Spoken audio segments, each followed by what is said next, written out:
Hello students, this is Surbhi Tiwari and you are watching your favorite educational channel Magnet Brains. Well, हम start कर चुके हैं science of class 6 जिसका chapter number 1 हमने start कर दिया है।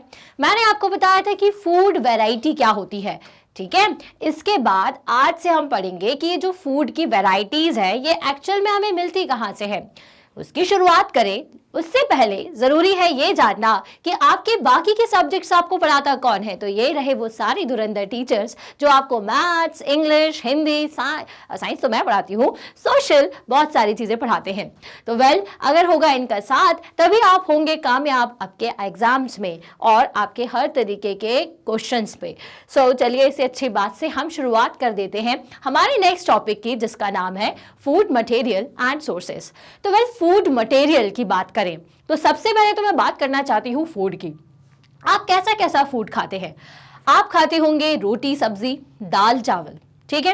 तो अब रोटी भी कई तरीके की हो सकती है, चाहे वो आपके गेहूं की हो, व्हीट की हो या रागी की हो, या बहुत सारे तरीके की आपने देखी होंगी पल्सेस होती है या फिर सीड्स होती हैं जिनकी मदद से हम फ्लोर बनाते हैं। जनरली हम गेहूं का यूज करते हैं, व्हीट का। दाल की अगर बात करें तो भाई दाल भी अलग अलग तरीके की हो सकती है, मूंग की होती है, रहर दाल होती है जिसको आप तुअर भी कहते हैं, चना भी हो सकता है, मतलब कि बहुत सारी डिफरेंट टाइप ऑफ दालें हो सकती हैं। राइस तो आपका राइस ही रहेगा। और क्या बात करते हैं, आप स्वीट खाते हैं तो वो भी आपका अलग अलग तरीके के फ्लोर से मिलकर के बना होता है, या डिपेंड करता है कि आप क्या खा रहे हैं। आप अगर फ्रूट खाते हैं तो वो भी अलग अलग टाइप के हैं, वो भी वैरायटी ऑफ फूड्स हैं, ठीक है। तो चलिए जानते हैं इन्हीं फूड मटेरियल्स के बारे में कि ये फूड मटेरियल्स हमें मिलते कहाँ से हैं।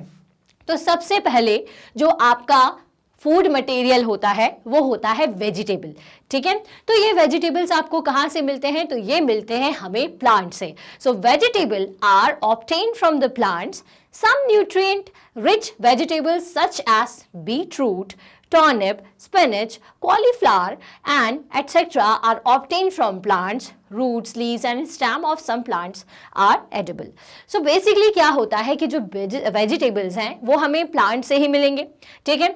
अब ये जो वेजिटेबल्स होते हैं वो कौन कौन से होते हैं? तो भाई यहाँ पे उन्होंने बताया टर्निप है, ठीक है, टर्निप होता है, स्पिनच होता है, कॉलीफ्लावर होता है, या फिर बीट रूट है, ठीक है। इसके अलावा पोटैटो दिख रहा है, ब्रिंजल है, ठीक है, कैबेज है, चिली है, आपका छोटे छोटे से अनियंस हैं, ठीक है। तो ये सारे आपके वेजिटेबल्स होते हैं। लेकिन अगर अपन इन सब की बात करें तो ये सभी प्लांट के डिफरेंट डिफरेंट पार्ट से आपको मिलते हैं। कुछ प्लांट का फ्रूट होते हैं, कुछ लीव्स होते हैं, कुछ स्टेम होते हैं, ठीक। तो ये सब चीज़ें कहाँ होती है प्लांट में, इसके लिए तो मैं आपको नेक्स्ट वीडियो बताऊंगी ही। लेकिन अभी फिलहाल हमारे लिए ये जानना ज़रूरी है कि कौन सा हमारा वेजिटेबल जो है वो स्टेम होता है, कौन सा हमारा वेजिटेबल फ्रूट होता है या फिर लीफ होता है। तो कुछ कुछ मैं आपको बताती हूँ, बाकी आप खुद देखिए। जैसे हम बात करें मूली, जिसे अपन रेडिश कहते हैं, turnip, carrot, beetroot are some of the roots that are eaten as vegetable. तो भाई ऐसे रूट्स जो कि आप खाते हो वो कौन कौन से होते हैं? तो रेडिश, ठीक है। अगर मैं यहाँ पर बात करूँ कैरेट की, रेडिश की, या फिर आपने इनमें से सबसे ज़्यादा खाया होगा कैरेट को, ठीक है, टर्निप को खाया होगा, और बहुत सारे बीट रूट्स खाए हैं। तो ये सभी आपके रूट्स हैं, जैसे कि आपको नाम दिख ही रहा है रूट। तो ये सब रूट्स होते हैं जो कि हम हमारे वेजिटेबल में इंक्लूड करते हैं। देन उसके बाद स्टेम। तो भाई लेमन ग्रास टी कई लोग पीना पसंद करते हैं, तो लेमन ग्रास जो होता है बेसिकली स्टेम होता है। और लीक, जिसको आप हरा प्याज कहते हो, जो कि एक तरीके से लीफ, जो मतलब कि प्याज अनियन जो है उसके लीव्स के साथ में, स्टेम के साथ में अगर आप देखोगे तो नीचे आपका अनियन लगा होता है। तो ये जो स्टेम है जिसको अपन लीक कहते हैं, ये भी हम वेजिटेबल की तरह यूज करते हैं, ओके। इसके अलावा अगर लीव्स की बात करें तो स्पिनच, कैबेज, ठीक है, lettuce are the leaves eaten as vegetable. तो ये सारी चीजें जो है ये हम लीव्स होती हैं लेकिन हम वेजिटेबल की तरह यूज करते हैं, ओके। तो ये आपने देखा कि स्टेम, लीव्स और आपका फ्लावर जो है वो यूज हो रहा है। अब फ्लावर में कौन से होती है? तो ब्रोकली देखी होगी आपने, कॉलीफ्लावर देखा होगा। तो ये सभी फ्लावर्स हैं जो कि एज अ वेजिटेबल हम यूज करते हैं। ये सारे तो थे फ्लावर्स, ठीक है। तो याद रखिएगा ब्रोकली, कॉलीफ्लावर एंड कैबेज। ये ऐसी वेजिटेबल्स हैं जो बेसिकली होती हैं फ्लावर, लेकिन हम इसको खाते हैं। ओके, चलिए नेक्स्ट है फ्रूट्स। तो भाई कई प्लांट्स ऐसे हैं जो कि हमें फ्रूट्स देते हैं, जैसे ट्रीज या प्लांट बोल रहे हैं हम, तो कुछ ट्रीज से हमें मिलते हैं, कुछ छोटे छोटे प्लांट से भी मिल सकते हैं। तो जैसे कि फ्रूट्स सबसे ज़्यादा हेल्दी सोर्सेज होते हैं जिससे हमें बहुत ज़्यादा न्यूट्रिशन मिलता है। So orange, mango, apple, grapes are some of the fruits consumed by humans. तो भाई ये भी हमारे फूड का एक पार्ट है। यहाँ पे कुछ फ्रूट्स के मैंने नाम भी लिखे हुए हैं जो कि आप खाते होंगे, जैसे लाइम हो गया, पाइनएप्पल, मैंगो, रैम्बुटन, या फिर लेमन है, ऑरेंज है, पीच है, मैंड्रिन है। ये सारे फ्रूट्स हम खाना पसंद करते हैं। इसके अलावा भी बहुत सारे फ्रूट्स हैं जिनके सबके अलग अलग न्यूट्रिशंस होते हैं। ठीक है, इसके बाद जो हमारे फूड आइटम में होता है, क्या हमारे फूड आइटम में होता है ऑयल, कुछ तरीके की दालें होती हैं, पल्सेस होती हैं, कुछ तरीके के सीड्स होती हैं जिनकी मदद से हम फ्लावर बनाते हैं। तो इन सबको क्या कहा जाता है? इन सबको कहा जाता है सैरल्स। ओके, तो ये सैरल्स एक्चुअल में होते क्या है? तो सैरल्स जो है यही सारी चीजें, rice, wheat, maize, jowar, barley etcetera, they all are cereals. ठीक है, these are rich source of nutritions provided by the plants. ठीक है, क्योंकि ये डायरेक्ट सीड्स होते हैं इसीलिए ये ज्यादा न्यूट्रिशंस रखते हैं। इनकी हेल्प से हम फ्लोर बनाते हैं, ऑयल बनाते हैं। ठीक है, कई को हम डायरेक्टली भी खाते हैं, जैसे ग्राउंड नट हो गया, कॉर्न हो गया, इनको आप डायरेक्ट यूज करके, सेक करके, ठीक है, हम डायरेक्ट खा सकते हैं। ओके, तो नेक्स्ट हो गया हमारा सैरल्स। आगे चलते हैं, tea and coffee. So tea and coffee again is the part of our food, हमारे फूड का ही पार्ट है। टी एंड कॉफी मिलती कहाँ से है? तो जनरली इसका प्लांट होता है, इनकी लीव्स होती हैं जिनकी मदद से हम टी बनाते हैं और कॉफीज बनाते हैं। So coffee and tea are widely grown in the southern parts of India. हमारे इंडिया के जो साउथ रीजन्स हैं, साउथ पार्ट जो है हमारे देश का, वहां पे जनरली टी और कॉफीज को ज्यादा बनाया जाता है या इन्वेंट किया जाता है। इन्वेंट मतलब क्या नहीं बोलना चाहिए, प्रोड्यूस किया जाता है। ठीक है, so these are also obtain from the plants, not just these, sugar is also obtain from the plants. अब आप शुगर का तो यूज करते ही हो, शुगर कैंडीज खाना आपको पसंद होगी या फिर कुछ भी मीठा खाना पसंद हो तो हम शुगर या हनी का यूज करते हैं। तो चाहे शुगर हो चाहे हनी हो, सभी बेसिकली हमें कहाँ से मिलते हैं? प्लांट से ही मिलते हैं। शुगर मिलता है हमें शुगर केन के प्लांट से। Okay, so it is processed from the sugar cane plant. तो हम इसे कहाँ से लेते हैं भाई? शुगर कैन के प्लांट से ले लेते हैं। तो आपने देखा कि हमारे फूड में कितनी सारी वैरायटी है और सबका सोर्स मैक्सिमम क्या है? प्लांट है। इवन आप कोई वेजिटेबल बनाने के लिए या आप चावल बनाने के लिए, राइस बनाने के लिए, कुछ भी चीज़ों में सबसे पहले आप ऑयल का यूज़ करते हो। तो ऑयल कैसे बनता है? तो ऑयल के लिए हम यूज़ करते हैं सीड्स। किसकी सीड्स यूज़ करते हैं? तो हमारे पास बहुत सारी सीड्स हैं अर्थ पे, इंडिया में सोयाबीन, इसके अलावा सनफ्लावर सीड्स होती हैं, मस्टर्ड सीड्स होती हैं। इन सभी की मदद से हम ऑयल बनाते हैं। इनको स्पेशली फैक्ट्रीज में ले जा करके इनको थोड़ा सा ग्राइंड किया जाता है, उसके बाद स्क्विज करके हम क्या करते हैं? स्क्वीजिंग की हेल्प से, मशीनों के हेल्प की मदद से ही हम क्या करते हैं? हेल्प से ही इन ऑयल को इन सीड्स से बाहर निकाल सकते हैं। So oil can be extracted from the seeds and leaves of the plants. Some of the plants producing the oil are castor oil. ठीक है, कैस्टर ऑयल होता है, मस्टर्ड एंड सनफ्लावर। ओके, सो ये सभी तो हो गई सीड्स की बात जिनके हेल्प से हमें मिलता है ऑयल। अब एक पॉइंट और है, ऑयल के साथ आप क्या यूज करते हो? घी यूज करते हो। लेकिन घी आपको प्लांट से नहीं मिलता, वो हमें कहाँ से मिलता है? वो मिलता है एनिमल से। तो वो हम आगे डिस्कस करेंगे। अब बारी आती है स्पाइसेस की। अब आप जब कोई भी वेजिटेबल खाते हो, सांभर खाते हो या कोई भी तरीके की करी खाते हो, तो आपने देखा होगा छोटे छोटे से सीड्स आपको दिखते हो। कभी मस्टर्ड सीड्स दिखते हैं, कभी आपको फेनुग्रीक सीड्स दिखते हैं, कभी आपको कोरिएंडर सीड्स दिखते हैं। तो ये सीड्स एक्चुअल में क्या है? तो ये हमारे स्पाइसेस की तरह यूज होते हैं। ये अगर आप खाने में डाल दो, आपके फूड में ऑयल के साथ डालोगे, तो इनके अंदर जो एक टेस्ट होता है वो आपके ऑयल के साथ जाकर के मिल जाता है और आपके फूड को और भी टेस्टी बना देता है। साथ साथ न्यूट्रिएंट्स भी इसमें होते हैं, न्यूट्रिशन लेवल भी बहुत अच्छा होता है, तो खाने में नरिशमेंट्स भी दे देते हैं। तो बेसिकली जैसे कि अगर मैं बात करूं यहाँ पर हमारी हींग की, ठीक है, तो या फिर मैं बात करूं फेनुग्रीक सीड्स की बात करूं, तो इनको इसलिए डाला जाता है क्योंकि जब भी हम करी बनाते हैं या वेजिटेबल बनाते हैं, तो इन स्पाइसेस को डाल करके, जैसे मैं आपको मेथी की बात बता रही हूँ जिसको फेनुग्रीक सीड्स कहते हैं, तो अगर आपने वो डाला है तो आप जब खाना खाओगे तो आपको उसको डाइजेस्ट करने में दिक्कत नहीं होगी, आसानी से डाइजेस्ट हो जाएगा और गैस्ट्रिक इश्यूज नहीं होंगे आपको आपकी बॉडी में। ठीक है, तो हर एक टाइप के स्पाइस का जो यूज है ना ये अलग अलग है। जैसे हल्दी, ठीक है, टर्मरिक अलग एक स्पाइस है, तो आपने देखा होगा कफ एंड कोल्ड अगर है किसी को तो उससे रिलीफ के लिए हम इसका यूज करते हैं। हम हमारी दाल में इसको डालते हैं, हमारे वेजिटेबल्स में डालते हैं, सारी करीज में हम हल्दी डालते हैं। क्यों? ताकि हमारे बॉडी को एक हल्दी से जितना भी अगर थोड़ा बहुत हमें कुछ थोड़ी बहुत भी जर्म्स हैं तो वो हल्दी उसको खत्म कर सकती है। साथ ही साथ और भी सारी चीज़ें हैं, जैसे कि आप यहाँ पे क्लोव देख रहे हो, क्यूमिन देख रहे हो, तो क्लोव अगेन आपको कफ एंड कोल्ड में मदद करता है, आपकी बॉडी को गर्म रखता है। क्यूमिन जो है इसका यूज़ हम हमारी बॉडी को ठंडा रखने के लिए करते हैं, तो इसलिए ऐसी सारी चीज़ें जो कि ठंडी होती है उसमें ऊपर से आपने देखा होगा इलायची पाउडर, क्यूमिन आप क्यूमिन सीड्स को डाल देते हो, ताकि वो आपके एक तो खाने पे एक नेचुरल स्मेल बरकरार रखता है, स्मेल लेकर आता है प्यारी सी, और साथ ही साथ टेस्ट भी इसका एनहांस कर देता है।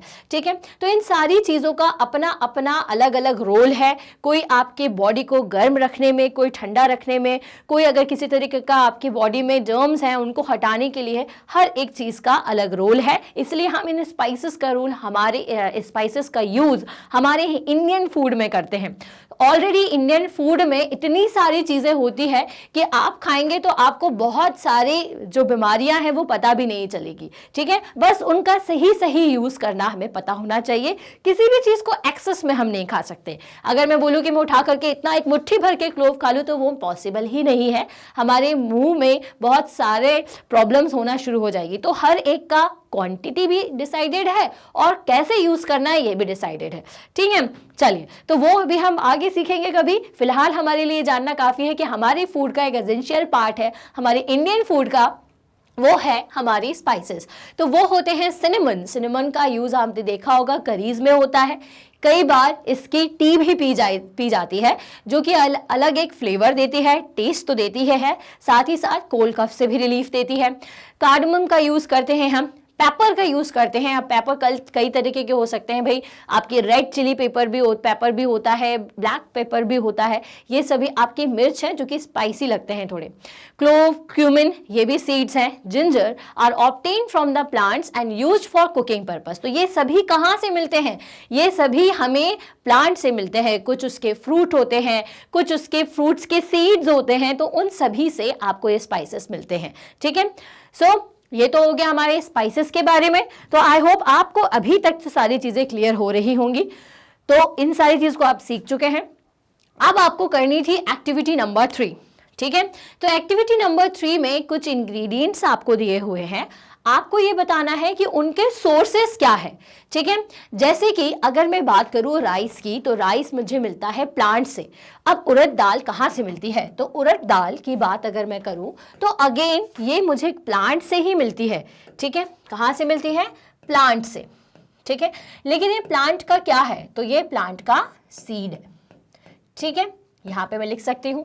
देन उसकी बात मैं बात करूँ सॉल्ट की, तो सॉल्ट हमें कहाँ से मिलता है? सॉल्ट जो है आपको पता है, सी वाटर को जब आप कलेक्ट करोगे, ठीक है, सी वाटर को कलेक्ट करके उसको प्रोसेस किया जाता है, प्रॉपर तरीके से उसे धूप में सुखाया जाता है, उसके बाद हमें सी वाटर मिलता है। तो सी वाटर में सॉल्ट होता है, ये कैसे पता होगा? जैसे अगर आप कभी ऐसे सी एरिया में गए हों और आपने अपने पैर डाल करके बैठते हैं, थोड़ी देर बाद जब पानी सूखता है तो आपको लगता है कि कुछ सॉल्टी सा हमारे पैरों पर है, क्योंकि वो सॉल्ट ही होता है।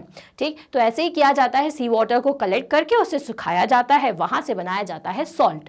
ठीक है, देन वाटर। अब वाटर की तो बहुत सारे सोर्सेज है भाई, कहाँ से मिल सकता है आपको? आपके घर में तो बेसिकली ये टैप वाटर से आता होगा, या फिर जो इसका मेन सोर्स है वो हो सकता है रिवर, ठीक है, या फिर रेन, ठीक है, या अपन कह सकते हैं लेक। इसके अलावा भी बहुत सारे ऑप्शंस हैं जो आप लिख सकते हैं।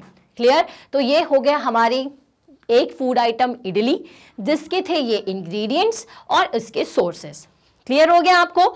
चलिए अब एक चीज और बता दूं, जितनी भी आपकी ये जो पिसी हुई चीजें उससे बनने वाली चीजें होती है उन सभी में हम दालों का ज्यादातर यूज करते हैं। जैसे इडली हो गया, ढोकला हो गया, ये सब चीजें दालों से मिलकर के बनते हैं या राइस से मिलकर के बनते हैं, जो कि आप उसको क्रस्ड फॉर्म या आप उसको बिल्कुल ग्राइंड करके एकदम फाइन पार्टिकल्स में तोड़ करके फिर बनाते हैं।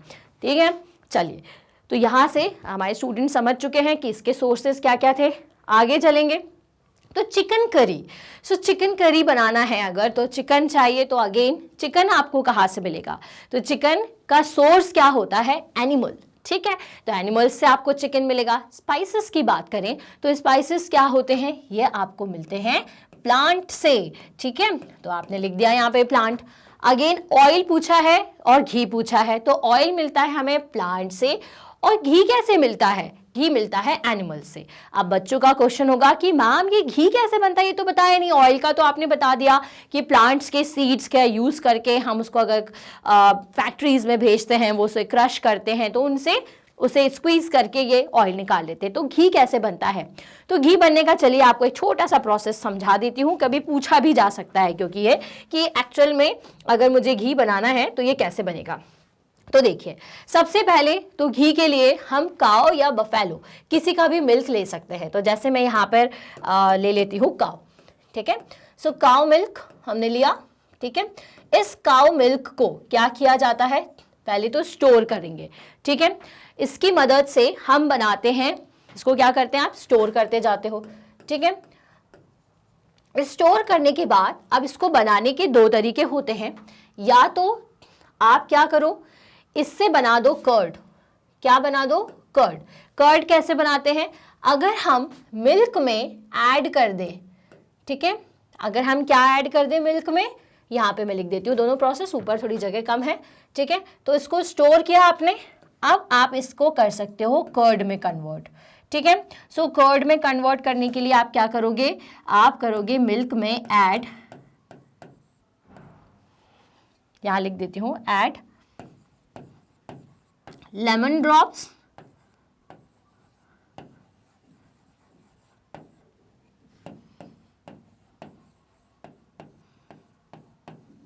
ठीक है, अगर आप लेमन ड्रॉप्स को डाल दीजिए मिल्क में, या फिर आप क्या कर सकते हो, इससे आपको मिलेगा बटर। ठीक है, क्या मिलेगा? बटर। ठीक है, डायरेक्टली आप इसे स्टोर करते जाओगे, स्टोर करते जाओगे। ठीक है, कर्ड को फिर आप क्या करते हो, आप उसे इसकी कर्ड को की हेल्प से, ठीक है, आप इसे ग्राइंड करोगे। ठीक है, या इसको अच्छी तरीके से इस तरह से अपन घुमाते जाते हैं, तो इससे भी हमें क्या मिलता है? बटर मिलता है। ठीक है, ठीक, यहाँ से आपको बेसिकली मिलता है ये जो बटर, या अपन लिख सकते हैं थिक मिल्क। ठीक है, इसको भी आप प्रोसेस करोगे और आपको बटर मिलेगा। ठीक है, अब इस बटर को किया जाता है गर्म। ठीक है, आप क्या करते हो, इसको थोड़ा सा बर्न करते हो, या फिर आप इसको अपने स्टोव की मदद से बर्न करते हो। ठीक है, जिससे क्या मिलेगा आपको? फिर फाइनल आपको मिलता है घी। ठीक है, ये प्रोसेस पूछ सकते हैं। ठीक है, तो ये प्रोसेस से आपका पूरा जो घी है वो बनता है। तो बेसिकली हम क्या करते हैं, मिल्क को स्टोर करते हैं, स्टोर करते करते जाते हैं, तो कभी कभी ऑटोमेटिकली वो कर्ड फॉर्मेशन में हो जाता है, या फिर एक थिक, आपको जिसको आप मलाई कहते हो, ठीक है, थोड़ा सा गाढ़ा सा मिल्क बटर जैसा वो क्रिएट हो जाता है। अब अपन को क्या करना है, उस बटर को जस्ट अपन थोड़ा सा गर्म करते हैं, बर्न करते हैं। फिर उसके बाद जब जैसे ही वो हॉट होता है, थोड़ा सा गर्म होता है, तो धीरे धीरे उसमें से घी बाहर आना शुरू हो जाता है। इस तरह से हमें घी मिल जाता है। ठीक है, सो ये जो आपका घी है ये हमें एनिमल से मिल गया। देन वाटर, अगेन हम यहाँ पर एक छोटा सा एग्जाम्पल लिख देते हैं रिवर का, तो ये मैंने यहाँ लिख दिया है रिवर। फिर उसके बाद आती है खीर। तो खीर बनाने के लिए जब आप खाते हो तो आपको पता है दूध चाहिए, हमें राइस चाहिए, शुगर चाहिए। तो राइस तो आपको प्लांट से मिल जाएगा, मिल्क आपको एनिमल से मिल जाएगा। शुगर कहाँ से मिलेगा? तो अगेन शुगर जो है ये हमें प्लांट से मिलेगा, जो कि क्या, कौन सा प्लांट होता है? जो कि होता है शुगर केन। तो हम शुगर केन की मदद से शुगर ले सकते हैं और इस तरह से हमारी इंग्रेडिएंट्स कंप्लीट हो जाएंगे। तो वेल, अब इस एक्टिविटी से क्या समझ में आ रहा है? तो इस एक्टिविटी से समझ में आ रहा है कि हमारे जो फूड के सोर्सेज हैं बेसिकली वो है प्लांट्स या तो एनिमल्स। तो सारी की सारी चीजें क्या है, हमें एनिमल एनिमल्स देते हैं या प्लांट देते हैं. So plant are the source of food ingredients like grains, salads, vegetables and fruits, and animal provide us with milk, meat products and eggs. Cow, goats and buffaloes are some common animals which gives us milk, जिसको हम milch भी कहते हैं इन animals को. Okay, so the animal that produces milk are known as the milch animals. जैसा मैंने आपको बताया कि ये जो एनिमल्स जो कि आपको मिल्क देते हैं वो मिल्च कहलाते हैं. और many domestic animals provide milk. Some milk producing animals are, यहाँ लिखे हुए हैं जो भी आपको बताई हूँ. इनमें हम इन तीनों के नाम तो जानते ही हैं, लेकिन कैमल का भी हम यूज करते हैं. तो कैमल ऊट्स जो होते हैं उनका भी यूज किया जाता है फॉर मिल्क. ठीक है, ये जनरली राजस्थान एरियाज में आप देखोगे, लेकिन एक्चुअल में प्रेफर काऊ बफेलो को क्यों किया जाता है? इसलिए किया जाता है क्योंकि इसको स्टोर करना आसान होता है. इवन जो आपकी गोट्स होती हैं उनके मिल्क को भी आप ज़्यादा दिन तक स्टोर नहीं कर सकते हो. कैमल को तो बहुत ही कम, थोड़ी ही देर में ये खराब हो जाता है. इसलिए ज़्यादातर काऊ और बफेलो के मिल्क का ही यूज़ किया जाता है. ठीक है, तो ये सारे आपके मिल्क प्रोड्यूसिंग एनिमल्स हैं जिनके मिल्क का हम यूज़ कर सकते हैं. ठीक है, ह्यूमंस यूज कर सकते हैं और इनकी मदद से हम कई तरीके के डेयरी प्रोडक्ट्स बना सकते हैं. जैसे हमने यहाँ एक डेयरी प्रोडक्ट आपको बताया था, घी. इसके अलावा हम कौन कौन से चीज़ें बना सकते हैं मिल्क की हेल्प से? तो सबसे पहले अगर मैं बात करूँ तो मिल्क की हेल्प से हम बनाते हैं कर्ड. ठीक है, कर्ड जिसको अपन हिंदी में दही भी कहते हैं. ठीक है, तो ये दही जो है वो कहाँ यूज़ होता है? तो कर्ड की लस्सी बनती है. बहुत सारे आपने इसका कर्ड के साथ में किसी तरीके का आपने फ्रूट सैलेड भी खाया होगा, कर्ड सैलेड भी खाया होगा. फ्रूट्स डाल के लोग खाना पसंद करते हैं. इससे कढ़ी बनती है, बहुत सारी डिशेस कर्ड से बनती हैं. देन उसके बाद इस मिल्क से हमें मिलता है घी, जो कि आप अपनी चपाती में लगा करके खाना पसंद करते हो. इसकी हेल्प से हलवा बनता है, लड्डू बनते हैं, बहुत सारे तरीके की स्वीट्स बनती हैं, गुलाब जामुन बनती हैं. ठीक है, तो ये घी इसलिए यूज किया जाता है. ठीक है, अब और क्या बनता है भाई इसकी हेल्प से? तो कर्ड बनेगा, घी बनेगा. ठीक है, और आपका बन सकता है मट्ठा. ठीक है, मट्ठा कर्ड का ही एक फॉर्म हो सकता है, आप उसे लिख सकते हैं. ठीक है, देन इसके अलावा आप क्या यूज करते हो मिल्क का? मिल्क के बहुत सारे यूजेस हैं भाई. क्या क्या है बनाना? तो आप अब इसकी मदद से बनाते हैं पनीर. ठीक है, पनीर की सब्जियां तो पसंद होती हैं सभी बच्चों को. सो पनीर ज़्यादातर यूज़ किया जाता है, जो कि किससे बनता है? इसी दूध से बनता है. और क्या होता है? तो भाई रबड़ी हो गई या बहुत सारा छेने का आइटम हो गया. ये सब कुछ किससे बन रहा है? ये सभी का सभी जो है वो बनता है मिल्क से. ठीक है, किससे बनता है? मिल्क से, जो कि एक एनिमल प्रोडक्ट है. एनिमल की हेल्प से हमें मिलता है. इसके अलावा कौन सा एनिमल प्रोडक्ट है? तो इसके अलावा जो है आपका एग. ठीक है, ये भी हमें एनिमल से मिलता है. और अगर मैं बात करूँ चिकन की या फिर मैं बात करूँ मीट की, तो ये सभी आपको एनिमल से मिलते हैं. सो ये सारे आइटम्स जो हैं वो एनिमल से मिलने वाले हैं. ठीक है, और इसके अलावा जितने आपको प्लांट से मिलते हैं वो तो मैं आपको बता ही चुकी हूँ. वेजिटेबल्स एंड फ्रूट्स, जिसमें वैरायटी ऑफ वेजिटेबल्स है, वैरायटी ऑफ फ्रूट्स हैं. इसी तरीके से एनिमल्स से भी हमें कई तरीके की वैरायटी मिलती है और ये सभी मिलकर के बनाते हैं हमारे फूड की वैरायटीज. ओके, सो नेक्स्ट जो हमारा टॉपिक होगा उसमें मैं आपको बताऊंगी कि हमने अभी सभी के बारे में पढ़ लिया. हमने एनिमल्स के प्रोडक्ट्स के बारे में पढ़ लिया, हमने प्लांट प्रोडक्ट्स के बारे में पढ़ लिया, लेकिन हमें ये नहीं पता है, हो सकता पता हो, लेकिन किसी किसी स्टूडेंट को ये नहीं पता है कि भाई किस पार्ट को क्या कहा जाता है, स्टेम कहाँ होता है, रूट्स क्या होती हैं. तो इसके लिए हम डिस्कस करेंगे हमारे नेक्स्ट टॉपिक. ओके, चलिए तो मिलेंगे हम हमारे अगले वीडियो में. लेकिन तब तक के लिए भाई हमारे चैनल को लाइक करिए. अगर ये वीडियो पसंद आया तो उसे भी लाइक करके कमेंट जरूर करिए और इसे शेयर करिए अपने सेम क्लास के स्टूडेंट्स के साथ और उनके साथ जो किसी और क्लास में है, क्योंकि हम दे रहे हैं 100% free classes from kindergarten to class 12. साथ ही साथ चैनल को सब्सक्राइब जरूर करें ताकि जो भी रिसेंट अपडेट है वो आप तक सबसे पहले पहुंच जाए. चलिए तो मिलते हैं हम हमारे